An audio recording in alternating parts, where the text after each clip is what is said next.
ሰላም እንዴት ናችሁ? ደህና ናችሁ ሆይ? እኔ አለሁ እግዚአብሔር ይመስገን። ስራ፣ ቤተሰብ ውስጣችሁ ሰላም እንደሆነ ተስፋ አደርጋለሁኝ። ያው እንግዲህ ዊኬንድ መጥቷል። በዚህ ጊዜ እረፍት የሆናችሁ መልካም እረፍት እመኝላችኋለሁ። ስራም የሆናችሁ ደግሞ መልካምና ቆንጆ ስራ እንዲሆንላችሁ ከልብ እመኛለሁ።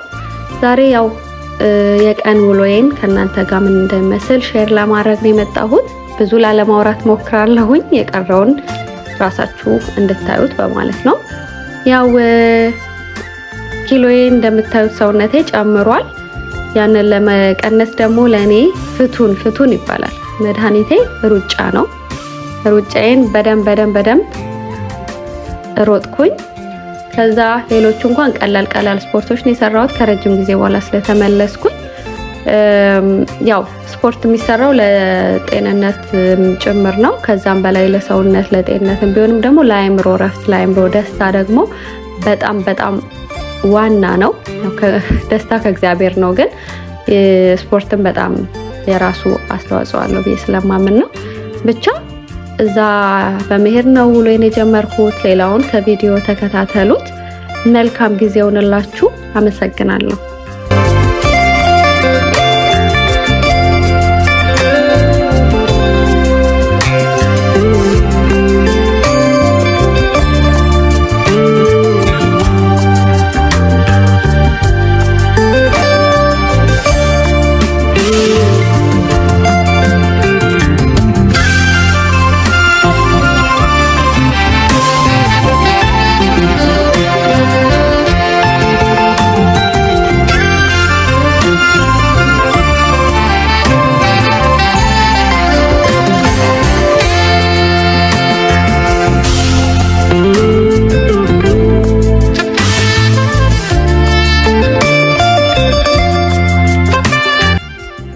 ያው የሚሰራራውንም ቀለል ያለ ምግብ ሰራሁኝ ለምሳ የሚሆን። ከዛ በኋላ ደግሞ ጁስ ምናምን ሰራርቼ ለልጃችን የሚሆነውን ነገር ለኛም የሚሆን ፍሩት ምናምን አዘገጃጅቼ ልጃችንን ለማምጣት ደግሞ ሄድኩኝ። ከዛም ስመለስ ትንሽ ጨጓራዬን አሞኝ ስለነበረ ተልባ ቅሜ ውሃ ጠጣሁበት፣ ተበጥጦ ስለማልወድ ማለት ነው።